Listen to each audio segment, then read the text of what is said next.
Welcome to Hack the Real Size podcast with Heather, Ashley, and myself, Kira, where we like to explore the personal journeys of people in the entertainment industry with a little bit of cheeky fun. And tonight we're really excited to have Sam Stiglitz with us. So Sam is an LA-based casting director turned acting and audition coach. So this is going to be invaluable for loads of people listening because she's going to pretty much spill all the secrets. The answer is there are no secrets. You just have to work really hard and be good and be lucky, I expect. Oh, spoiler alert. Sorry, I probably just ruined it all there. There is a lot more to it, but it's nice that we've got somebody who is behind the scenes who can help reassure us all that we are doing the right thing and we are not alone when we sit there and nothing's happening for ages. So thank you so much for joining us, Sam. You're welcome. We will jump straight into it though. So what I'm going to do is I'm just going to ask you a few little silly questions just so we get to know you a little bit better, so we get to see a bit more of your personality, although your Instagram is full of your personality. So anybody, I'm sure Ashley will put up the link for your Instagram afterwards, but anyone wanting to follow you will find that there is a wealth of information there, but also there's a wealth of personality, which is wonderful. And then Ashley will take the middle section and then Heather will take the end. So we will jump straight in with something nice and deep and meaningful. If you were going to be a drag queen, what would your name be? Polysyllabic. Not even a beat. I love it. Oh, she knew that. She knew it. So prepared. Yes, polysyllabic would be my drag queen name. Oh, like and would you have like a special look about you, like a trait, something people knew you for? Well, I've been confused for a drag queen 2 times in my life, in 2 separate situations. I used to spend a lot of time at gay bars. Actually, 3 times. Oh my God, 3 times. And I have been known for wearing an excessive amount of makeup.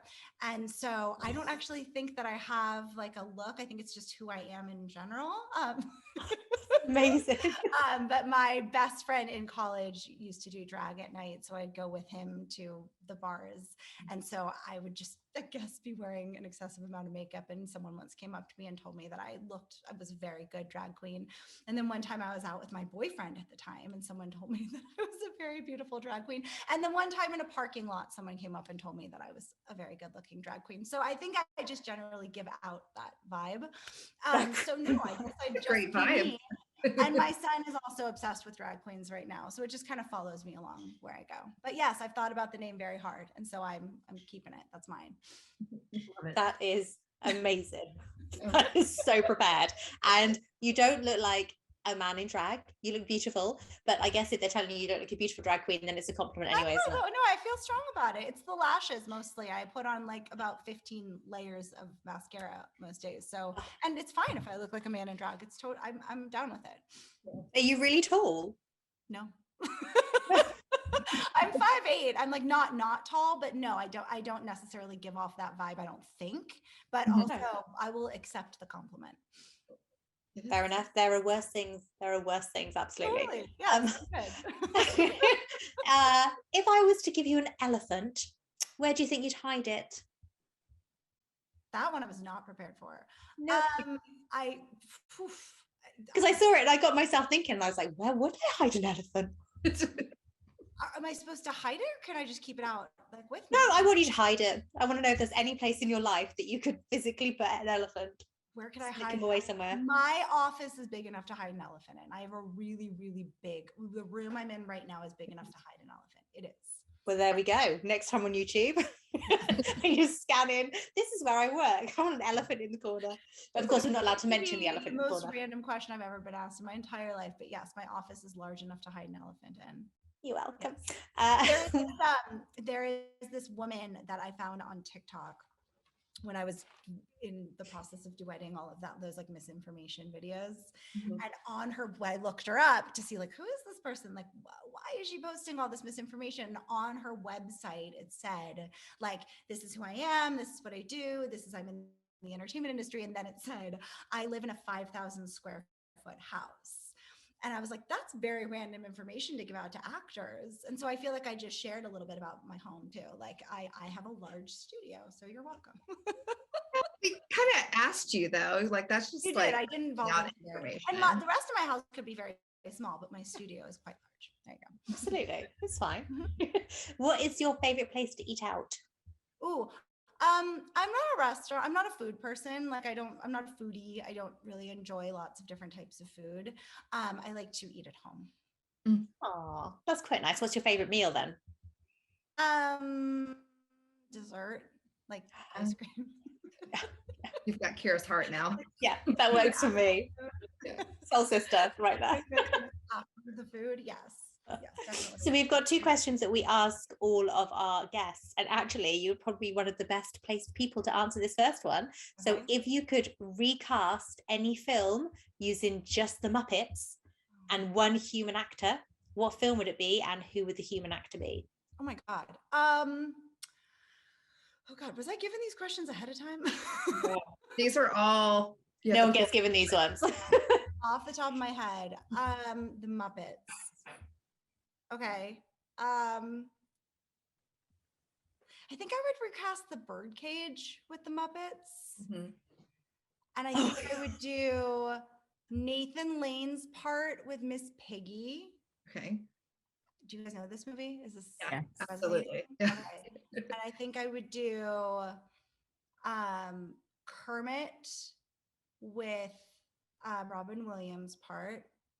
And I would keep Hank Azaria, right? Or am I supposed to recast him? Or No, you can keep Hank Azaria. No, I'm he a was Hank Azaria brilliant. fan, so He yeah. was so good. And I think it was one of those roles that he was so unknown at the time. And if they'd known who he was and what he was doing, he would have won an Oscar for it. He was so good in it. Yeah. Yeah. So that's what I'm sticking with. That would be very interesting recast. I like it. And the other one we always ask everybody is, realistically, how long do you think you'd survive in a zombie apocalypse? Do you have skills? Oh, I don't know. I don't know much about that. Like I don't watch the zombie shows. So I think I would be the first one to go. Like I'm not Really? No, I'm not super scrappy. Like I'm not really a fighter. I don't have any like physical skills. Like if I couldn't hide and I didn't have the things I need, I would definitely be the first one to go. Oh, Fair enough. oh. Yeah. Okay, so you won't be joining our team. That's the only reason we ask people, is we're actually picking people to who can be in our team when it hits. I'd be the first.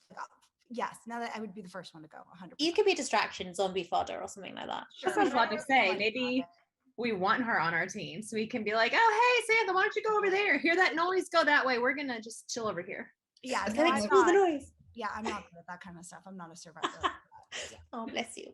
Well, thank you so much for opening up a little bit. It was been lovely just to get to know you a little bit better. I will pass you on to Ashley.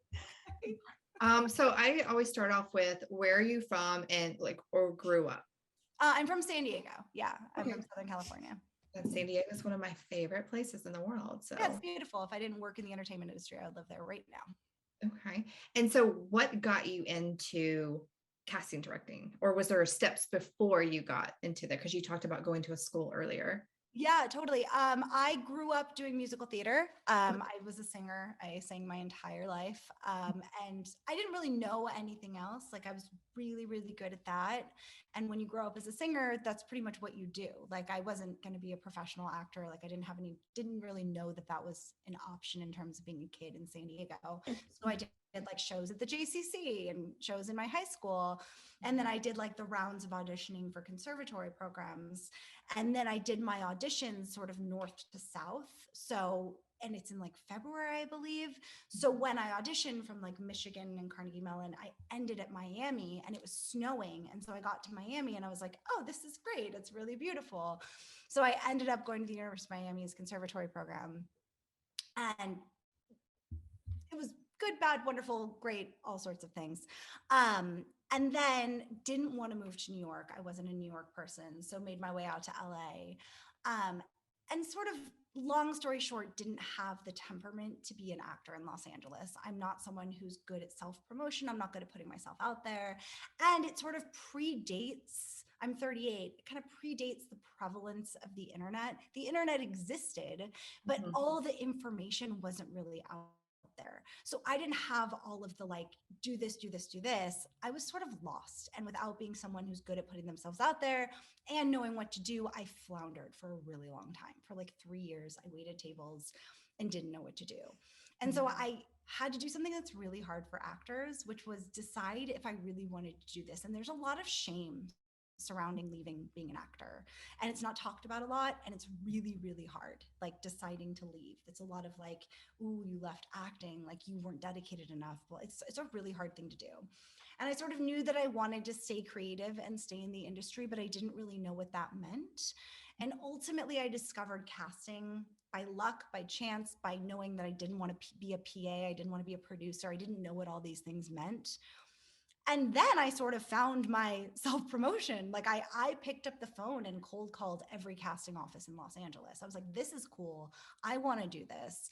And I kind of made a deal with myself where I was like, look, if I end up in a casting call or a casting session and I'm on the other side and I'm jealous, if I look at the actors and I'm like, I want to be doing what they're doing, I'm going to quit. I don't want to be that kind of casting director. And so I got an internship at this place called Junie Lowry Johnson, which is this hugely busy, really fancy casting office. And at the time, they were casting so many shows that when I interned there, I got to do more than most casting interns. I was like running sessions and doing so much. And I fell in love with casting. I thought it was the coolest job anyone could ever want to do. And I was a mess. Like I didn't know what I was doing. I got really lucky. My boss there walked me through everything, gave me so much access. And then I just kind of clawed my way up. I worked at, I think, 10 casting offices, like all over town. I had amazing bosses. And in casting, you go from intern to assistant to associate to casting director. That's sort of the trajectory. It is not a glamorous job. You work really hard for very little pay. You have to have a certain personality type to be a casting director. And ultimately, I ended up at this office called Zane Pillsbury, which was another really, really busy office. And I worked so hard there too. And I proved myself. And they were another really busy office. And the partners there were casting a lot of shows. And I eventually just kind of proved myself. And they sort of gifted me shows. And by gifted, I mean I worked my ass off. And they were like, here, why don't you take over a couple of our shows? Mm-hmm. And so I became a casting director there. And I worked there for 5 years until ultimately I kind of burnt out. I think like casting in my head and when I started was different than what it was when I left. Mm-hmm. When I first started casting, I said to my boss, Lisa, I said, I want to be the person that says yes. I want to be the person that says to actors, you have the job. And it wasn't what it ended up being. It was a lot of navigating between studios and networks and producers and personalities, and networks saying you're going to hire this person as opposed to us getting to have that creativity. What I loved most about casting was working with actors, being in the room with actors. That is a small fraction of what a casting director does. And so I, again, wanted to change and find a job that was really creative where I got to work with actors. And I got really lucky because after so many years in casting, I had all these relationships with agents and managers and producers and directors. So I decided, hey, why don't I try doing the part that I love and working with actors? And luckily, all of these people still trusted me and sent me their clients. And again, I've gotten really lucky and somehow managed to build this really incredible business as a coach. And I am, again, so luckily on the short list of coaches that the large agencies and producers and directors send clients to. And that's a really lucky place to be because there are so many coaches out there. Like if you ask for a coach recommendation, I think there's probably thousands of them, but there's just a teeny tiny list of people that people actually trust and send clients to. And I happen to be on that short list. So that's the sort of very long version of how I ended up where I am right now.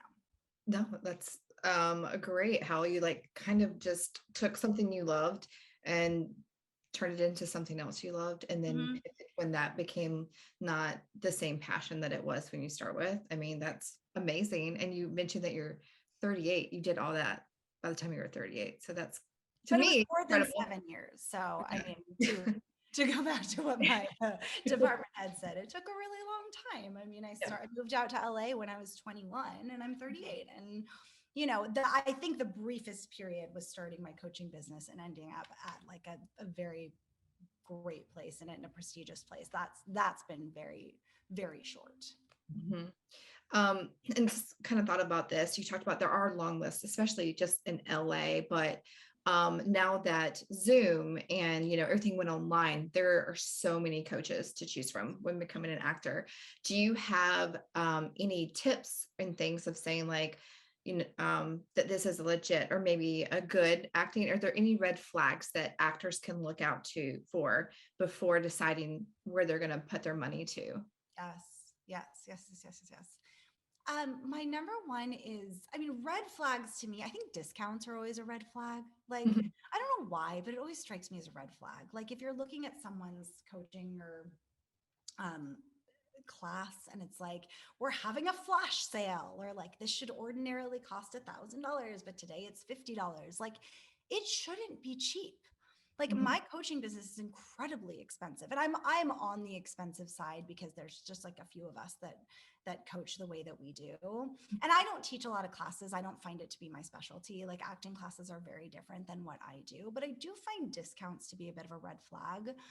I also don't advertise, but I think a lot of classes do. So like I guess I'm somewhat Googleable because there's some press out there about me, but like I think the fanciest of coaches, like you haven't even heard their names a lot of the time. Like, so I think because someone is the number one search on Google, like doesn't make them the best.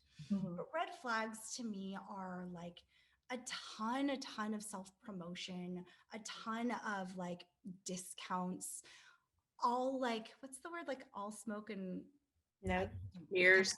Smoke and mirrors. Like, I also think like no pedigree. Like if someone doesn't have a reputation or doesn't have like the goods to back it up, like again, like I've fallen down such a big TikTok hole in the past couple of years, but like these people who are like, I'm going to show you how to get an agent and manager, and they don't have an agent and manager, or someone who's like, this is the secrets to the entertainment industry, but they've never worked in the entertainment industry. Like look out for those kinds of things because that is a really big deal. Or someone who knows the rules. Guys, there are no rules to this, right? This industry does not have rules because if it did, everyone would know them and everyone would book the job. Someone who has like a booking ratio. My clients book X number of jobs. That is not a real thing. My clients don't book X number of jobs. The odds are against you in booking the jobs. So if you go to someone's website and it lists the things their clients have booked, that makes me a little bit nervous, right? I coach my clients all day and I can't tell you they're booking those jobs. That's just not a real thing, right? A lot of my colleagues are at like the biggest agencies and their clients aren't booking the jobs. Like they're getting offers. Of course they are, because a lot of them are in the incoming call business. That's what like CAA and UTA and ICM are. But if they're going out and auditioning, that's the actor's job at that point. The agents, we send them into the audition, but we have no control over whether they book the job. So if that's listed on the website, I find that a little bit suspect. So that's always a bit of a red flag to me. X booked this job and X booked this job and my clients book 50%. Like that's not a real thing. I don't know if that answers your question though. It does. No, I mean, we're always looking for classes to take and things like that. And so I will take a class at a couple of places and then I'll like to switch it up and, trying to figure out different techniques and things like that. And I do a lot of auditing too, like pause. You should, for sure. Yeah. But yeah, so I always look for auditing classes, and then I always look for what they're saying to people that are auditing and things like that. Like you can do this class, and then if you pay another $1,000, you can get a voiceover in a month. And I'm like, but are you hiring for the voiceover? Like, can I get a voiceover through you, like job? You know what I mean? So I'm always pause. So no, I think that does answer the question. And the shows are a big thing too. Like agents and managers will send me their clients and like we usually do like a meet and greet. And I always tell them like meet with other people. It should never be like you should book with me. You should take my class. You need to take my class. It's like therapy. Like you should find the person that's your fit and your person. Right. It should never be like you should take my class because. No, like shop around, find your person, find your fit. Yeah, it's kind of like school too. Everybody learns a little differently. Like I've mentioned before, I'm dyslexic, so the way that I learn and interpret things is different than what Heather or even Kira would do. And I think that finding that class and how they teach and things like that, so it is a red flag when they're like, no, you have to book with us. We know the way. It's just a little bit off-putting for at least me. sorry, got a little off track there. So I wanted to kind of go back and talk about your casting directing career. And if you have any like, what was it? Sorry, I'm trying to read my questions.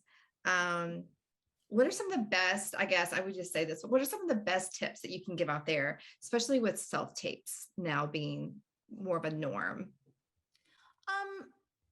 I think not to try to direct yourself. Like, I think when you're an actor, you are an actor. You're not a director. You're not a cinematographer. You're not a producer, right? So it's so hard when you're watching your own tape to not try to do that. The writers wrote the words. Your job now is to make cool choices and execute it and not try to guess what casting wants and not try to direct it. If you are doing a self tape and you're framed about here to here and your backdrop is fine or not, like who cares, right? The audition is what books the job. If you are in a bathroom, right? Like Hugh Laurie did his house self-tape in a bathroom and he still booked the job. If the audition is good, that is all that matters. So try to get rid of the noise and the bullshit that other people are saying and focus on the audition. And don't do it 1,015 times, guys. Trust yourself and know that if you've done a good job, you've done a good job, and try not to worry about what casting is going to think. You're never going to jump into casting's head and guess what they want. Your job is to show them your take on the role and say, awesome, I did a good job, and send it off, right? Try not to stress about the other stuff, the hair, the makeup, the wardrobe, the backdrop. Everything else is total BS. You're going to be okay. No, I appreciate that. Because I took a self-tape class before and they weren't like, you have to do this, but they just gave tips on it. So it was very big, like Heather has the blue background. That was a big thing. The lighting's the big thing. And it just, I feel like sometimes it's the pressure of getting those techniques or things right that kind of takes away from the audition a little bit. Cause you're so worried, like, is this light okay?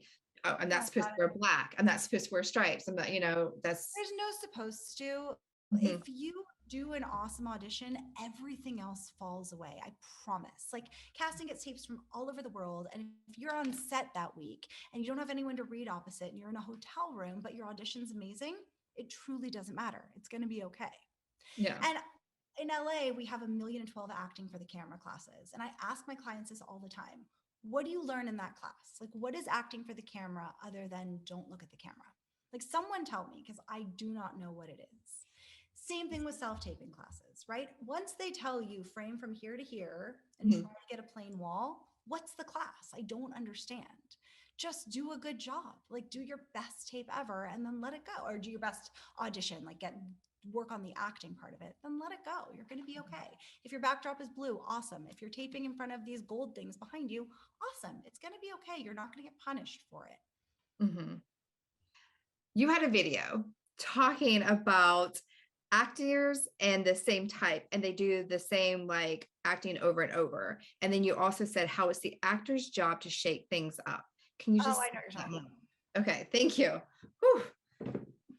So what I was saying was, what happens in auditions is everyone gets the same side, same script, same breakdown, right? And if you're smart, you're going to do approximately the same thing. So if we're looking at like a network show, when I'm talking about network, I'm talking about ABC, NBC, CBS, CW, and Fox, the broadcast networks, right? And so you do approximately the same thing. The woman is 30. She's smart. She's funny. She's sarcastic. She's the wife of our lead. She's coming in to tell him that she's leaving him. The black and white facts of the scene are the same. Everyone does approximately the same job. If it's a series regular, our producers have seen it 115 times, right? Everyone does approximately the same thing. And we see the producer's eyes start to glaze over, right? So at that point, what casting does is we bring someone in to shake up the producers, right? In a casting session, we don't see 19 shitty auditions and one good one. We see 19 good ones and one great one. The actor's job is to be that great one, to do something disruptive, to shake up the producers. That is your job, right? So instead of worrying about the blue backdrop or the gold things behind your head, worry about being the disruptive audition. Make the choices that shake up the producers, right? Be bold enough to make cool choices. That's what I'm talking about. So others focus too much on the external and forget to make choices within the audition. And that's actually my job. That's what I do day to day. Actors pay me to help them make cool choices so that they can stand out, so that they can trust themselves and do something really cool on set, in the audition, day to day with their work. And that's what we're looking for. And anytime I talk to a producer or a writer, they say the same thing. We want you guys to make choices. We've already written it. We did our job. Now we want the actors to come in and make it come to life with choices. If we just wanted you to say the lines, we would just pick a random person out there and have them say it. Right? I think that's what you're asking about. No, it 100% is. Yeah. I did want to back up and ask, when you do have self-tapes, is it better to have someone in the room with you to read, your spouse, a partner or friend, or is it better to have someone maybe over Zoom that is an actor that can help? It doesn't matter at the end of the day. Not at all. Yeah. Okay. I always wonder that because my husband reads for me. I mean, if it ruins your marriage, then it's better to have someone over Zoom. Like a lot of my clients come in. Yeah, a lot of my clients come in, they're like, I can't read with my partner anymore. It's going to break us up. And it's like, great. So have a friend do it. But it doesn't matter at all. We're so used to at this point hearing it over Zoom, like that, just like, you know, fuzzy Zoom sound, that it doesn't matter at all. I read with my clients over Zoom all day. And I've never once heard from a producer like, we hate that sound. It's totally fine. Okay. What makes you stay engaged in a self-tape and continue watching that actor? Because we do hear as actors, you know, you guys might watch 10, 15 seconds of it and then you move on to the next one. What makes you stay to watch that good or great actor? I mean, choices, them being good, them being amazing. Like, you guys know this, casting directors don't go to casting school, right? There's no such thing. You guys can do this too. When you're watching TV and film, when you watch something good, you sit there and you watch it and you're like, that was good. When you watch something amazing or awesome, you kind of lean in and you want to be a part of it. That's what we're looking for too. So start paying attention to performances. When you feel yourself lean in, that's what we're looking for. It's hard to describe what it is. It's fairly ineffable, but when you see it, you know exactly what it is. And you guys know this when you're performing too. You feel it when you're there. So don't stop until you get there. Like when you're performing and you feel that, you're like, oh, I did it. And I always ask my actors, like, it's different for every actor. What does it feel like when you get to that moment? Do you black out? Do you start to sweat? Do you, like, what is that feeling? And every actor feels it differently. But until you get there, you haven't done your job. And that's what we're looking for. Okay. Well, I'm going to pass you off to Heather now, who's going to talk about how you started your social media platforms and giving out great advice and things like that. And I do have a couple of other questions to ask you that as you were talking, I was like, oh, I want to ask this. But I do want to say thank you for mentioning how you started off in acting and then you shifted away, because I think a lot of people maybe get to that point where they start to think, is this for me? And I think they hear over and over again, just stick with it, stick with it, stick with it. It'll come to you. But sometimes it's okay to say goodbye to something that maybe wasn't meant for you and have no shame in it. So thank you for saying that, because I think someone out there listening, it's going to resonate with them and they're going to think it's okay for me to walk away. I'm not a failure. Totally. It's okay. So thank you. On the flip side of that, I think you hear this thing all the time where, like, if you can see yourself doing something else, you're not dedicated enough as an actor, which is total bullshit. Like, you can do multiple things and also see yourself as a plumber or a writer and still be dedicated enough to be an actor. Like, those like sayings we heard all the time, like, that's okay too. You can be an actor and something else. Oh, I love that. I think that's so important because, as I often say to the girls, like, I got back into acting during the lockdown. It was something I hadn't done for 17 years. I've got 2 kids. I've got a business. We're planning this massive convention and stuff. And I love where I live. I love my life. I live in the arse end of nowhere where there's no filming going on whatsoever for several hours. But I like where I live and I don't want to spend loads of time away from my children. Right. But I do love performing. I do love acting. And you sometimes get the idea that if somebody goes, well, if you don't want to be a star of a show, if you don't want to move to London, if you don't want to be away from your kids, then you shouldn't be looking at being an actor. And it's like, well, what if I just want to do a bit of it? Because I love everything else. I'm not unfulfilled. If I got one single role in the background of something, I'd be like, oh, I made it, done it. Like, and I think that people feel that you have to have those massive aspirations or you shouldn't be doing it. And that's so black and white. If you want to do community theater at night and take care of your kids during the day, that's great. And you can still call yourself an actor. And also, actors are actors even when they're not working. So there's no shame in that too. If you're at a party, like I have a lot of clients whose spouses, I work with both of them, and one is like an incredibly successful, like award-winning actor, and the other one is auditioning. They are both actors, and there's no shame in either side of it. And there's so much like stigma and shame attached to acting. And I think you have to own where you are in your career and be proud of where you are, wherever that is. Yeah, absolutely. And you talked about how you coach for auditions. Is that something that's common once actors reach a certain level? When would you suggest actors looking for an audition coach? Because I think some of our listeners are going to be like, what, an audition coach? I need a coach just to audition? What? So could you just clarify a little bit on that? I coach every actor differently in all sorts of circumstances. So I have clients who I'm on set with. I have clients who I coach once a week, twice a week, just to work on their acting. And I have clients who I coach for every single audition.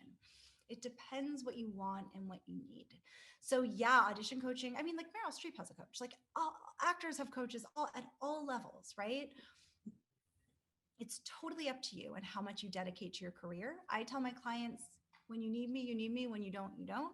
And it's totally fine. Yeah, I think it's great if you can have an audition coach. It's objectivity in a career that has no objectivity, right? It's completely subjective. So I sit back and I watch them and help them work through it. And then if I see something where we can have something a little bit more powerful and more exciting, awesome. So yes, if you can have an audition coach and you are financially able to do that, for sure, get one. But also a lot of people in their beginnings of their careers are going out for stuff on Actors Access where the projects aren't necessarily, that they're not network or streaming or whatever, or big budget features. You don't necessarily need an audition coach for that, and you can't financially afford one. So you get to decide when you hire an audition coach. Thank you. I just know some of our listeners are probably going to be like, that's one more thing that I need to do, because we hear, take different classes and do this and do that. So it helps to kind of get a better idea of when maybe someone might need an audition coach. Right. And money doesn't grow on trees. So you have to decide if this month is a headshot month. Of course, you're not going to have an audition coach that month. But yes, most of my clients do use me for most of their auditions. Okay. So moving on into the social media aspect, what made you decide to get on TikTok, YouTube, Instagram, and share, I guess, pull back the curtain on casting, which I am so thankful for, because when we found you, we were like, she is legit a gold mine. Like, people need to just, you're like, no bullshit, to the point, honest, like, it's wonderful. So I'll let you talk now. Thank you. I say this all the time, but it kind of makes me feel like a tap dancing clown. I am definitely behind the scenes kind of person, which is going to sound like bullshit because I post all the time. One of my clients made me do it. The pandemic happened. Everyone was really depressed. All the actors I knew, like the industry just shut down completely, like radio silent. I assumed my business was going to shut down completely because my business is a luxury item. Like, who is going to pay for coaching when there is no industry?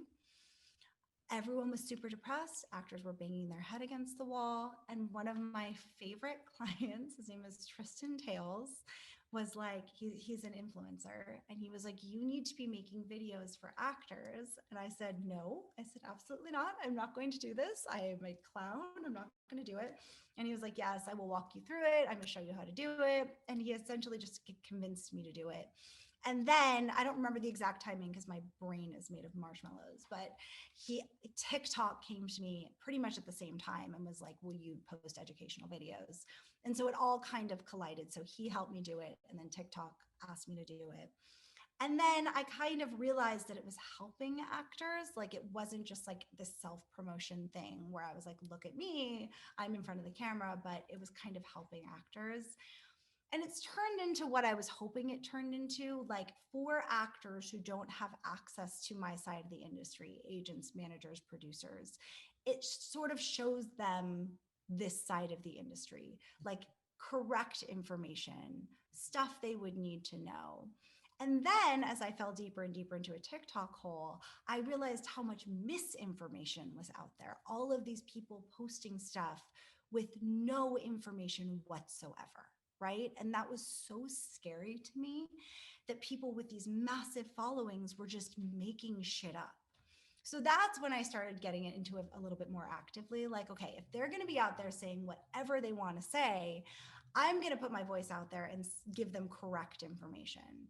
So now I feel a little bit better about it. Like, at least I'm reaching people. At least I'm putting correct information out there. And I'm glad it's helping people. It's helping the audience I wanted to help, actors who wouldn't ordinarily have access to me, which sounds like kind of an asshole thing to say, but that's the truth. I think it's great. And that was one of the driving forces why we wanted to interview you, because you have all this knowledge and we wanted to kind of help. I mean, we don't have a lot of followers right now, but one day, hopefully we will, you know, and it can just help elevate you and be like, this is someone you can trust. Like, it's not selfish reasons. It's to give value, which is, you know, what more people should be doing. Yeah. And when I moved to LA, I had no information whatsoever. I had taken one class in college, which was the business of acting. And in that class, we learned to slate, and we had to send out 3 letters to agencies. And I sent mine to the William Morris Agency, ICM, and UTA, which is totally useless because it goes right in the garbage. And I hope that with my little 10-second videos, 20-second videos, they're learning like, okay, this is how you start your career. And this is how, you know, you submit on Actors Access. And I'm actually, I get a lot of DMs every day from brand new actors saying, you know, like, can I coach with you? And the answer, unfortunately, is no, because my business is referral only. But what I'm doing is I'm starting seminars for actors to buy, which I hope doesn't feel scammy, because that's not the point. I'm hoping it can just give them access to information. So I'm hoping that I can help new actors who wouldn't ordinarily have this information. So that's my goal. Mm-hmm. No, I think that's great. Like you said, I mean, if new actors are reaching out to you and they're like, hey, we want to pay you to be my coach and you can't, then I think it's a logical step for you to say, okay, well, I'm going to put this together for you instead. Yeah. So my goal is always to help actors, just help in any way that I can. Yeah. So what would you say, I guess maybe would be a major don't for someone who's wanting to get into being a casting director? A don't for being a casting director. Mm-hmm. Maybe it's like the process of how they go about it, or maybe like it's this misconception they have about it. I think it would be don't still want to be an actor. I mean, don't envision yourself being on screen. That would be it for me. I mean, if you become a casting director, you have to be rooting for other people to want to be actors. Mm-hmm. If you have any idea that you want to be an actor yourself, it is the wrong job for you. Yeah. And I do like how you said, to be a casting director, you have to be rooting for other people, because I think often actors go into auditions and they're so nervous because they hear no all the time, but to know that the people watching them want them to be successful. 100%. The casting directors are rooting for actors.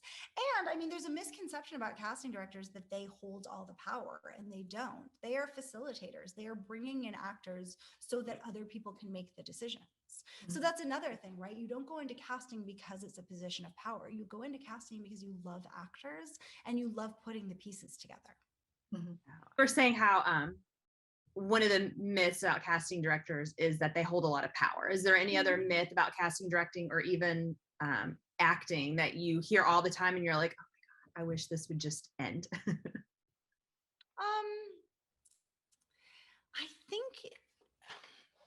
I think just that, I mean, one would be that you make a lot of money. I think that's a big one. Like, you do not become an actor to make money or to be famous. Mm-hmm. You become an actor because you love it and then you want to tell stories, right? And I think also that it's easy in any capacity, right? It's such a hard job and you do it because you love it. But those are the two that I would think. Mm-hmm. You do it because you want to tell stories, but not because it's going to be easy, and not because you're going to be famous, and not because you're going to make money. I just wanted to ask you said an awful lot about actors going in and making choices with the script and stuff. Can you elaborate a little bit more, give some examples? Because I think we hear that an awful lot of make a choice about the script, or do this or do that. And I think sometimes you just look at the script and all you can see is what they've written, and all you can feel is your initial reaction to how you think it should be, or maybe you've read or seen something very similar before and you can't get that out of your head. Have you got a way that you maybe, I mean, it's amazing to me that that people pay you to to look at their stuff all the time and come up with new choices, because I'd give you 2 choices and I'd be out of luck. Like, I'd have nothing more to give you. The fact that you can see it all the time, there must be some sort of process or technique that your brain goes through when you're looking at something to then think of how another way of playing it. Does that make sense? Yeah, but it's really hard to explain without an example, right? Like that's a little bit vague for me. I can tell you one of my favorite stories ever from casting. We were doing the movie version of a TV show, and it was just brutal. Like, it was a brutal audition process. The sides weren't amazing, and this actor came in who's incredible, and you guys all know him. We'd seen the same audition over and over and over again, and he came in and he took his time, and he like broke every rule you have ever heard. Came in, he didn't face me, he looked out the window for half the audition, and he just made it his own. It was just so incredible to watch. And he took these okay sides, like they were fine, and he just made it a story. Like, he made it completely individual and unique, and he didn't follow any of the dumb rules you guys have been told, like pick up the pace and all that shit you hear. And it was so refreshing, and it just sort of knocked me back. And I ran out of the room and I emailed my producers and I said, guys, we have him. Like, just stop looking, because he just completely disrupted the whole process. And I think it's that, right? Like, I think when you're actors, you hear all of that stuff. Like, you have to worry about the pacing. You have to worry about the casting director. There's people waiting in the waiting room. Like, I think if you can get that stuff out of your head and just think, like, what is human in this scene, right? Then you will be able to connect with the material. But without an example, it's really hard to give you choices, right? But if you pull back and think about the story that you're telling, and think about, how would I do this? Like, in real life, how would I do this? Forget about the beats and forget about the actions, forget about all of that bullshit, and just think about, how would I tell this story? You might have a chance. That's nice, because we hear a lot. I mean, I think it's a very British thing as well, of action and everything and breaking down every single line. And I personally find my brain doesn't really work like that. To me, that starts overthinking. I'm much more of a natural, how do I feel it? How do I imagine that this is going to be? If I start to try and overanalyze everything, I just sit there and go, well, I don't think I know what they're trying to say at this sentence then. Like 10 minutes ago, I thought I knew. But now you're asking me to like action out and give a adjective to every single line. I'm suddenly like, oh, I don't know. I don't know enough adjectives. I'm not that good at grammar. Well, also, if you think about that, it'll lock you into your choices a lot. Yeah. You're assigning actions to every beat. Imagine if you have to do that scene 20 times before you book the job. You're just narrowing and locking yourself into your choices more and more, and you're going to get stuck. Yes. So I don't use a lot of acting language in my coaching. I try to keep it as human as possible. So I try to stay away from all of that stuff as much as I can. That's good to know. Now I don't feel so bad when I struggle with action in. You shouldn't. I mean, it should. Actors, you guys get to create your own process. So if you don't connect with any of the traditional processes, throw it away. That's your job. Yeah, and I'm glad you elaborated a little bit more on like that particular audition, because I feel like as actors, I don't want to say get in trouble, but we don't want to do it wrong. We don't want to make anybody upset and be like, well, I wrote it like this. Why are you not auditioning it like this? So I think there's part of us where we want to be bold and make those choices, but at the same time, we're like, don't want to piss anybody off. Yeah, we don't want somebody to be like, what in the world were they doing? Which, I mean, honestly, if they do, it's fine. But that's the thing, right? Play it out to the worst case scenario. You go in, you get everything wrong. I say this to my clients all the time. I want them to get it wrong. I want them to go in and do everything the way that I want the casting director to say, wow, that is not what we were thinking, but let's have you do it the way everyone else is doing it. That way you've shaken up casting, you get to do it again. They know you can do it exactly how it's on the page, but you've done a really cool thing there. Also, what if you do the worst audition they see that day? What if? Like, who cares? Worst case scenario, you do the worst audition they've seen that day. Okay, cool. But I think with that being said, we have been told if you mess up in casting directing, they remember you and then they don't want to work with you. Okay, so I had one audition where a guy sprayed blood all over me. That was the worst audition I've ever seen. Okay. Don't do that. But other than that, like you don't get a big Physically touch the casting director in a Don't throw negative way. things- Like, I have so many stories like this. Don't throw things at casting. Don't hurt casting. Don't bring a gun to your audition. But if you make a bad choice, no, they don't remember you. They see too many auditions. Yeah. And when I say make a choice, I don't mean make a horrific choice. Like, don't take the wife, the sweet wife of our lead, and make her a secret serial killer. Like, you guys are smart enough to not do Yeah, that, right? Make a choice that's fun and interesting and exciting. But, you know, don't make a dumb choice. Like, like you guys Make a realistic that. Yeah, human realistic. choice. Yeah. Yeah, Okay. of course. Make her human. Yeah. You guys Oh, brilliant. totally. So at the end of towards the end of every podcast, we like to ask for 3 words that you would use to describe your career and path so far. And what is one piece of advice that you would give someone who is wanting to be an actor or is currently an actor or casting director that you find to be, if they just take one thing away from this interview, what would it be? 3 words to describe my career has been scary, fun, and really exciting.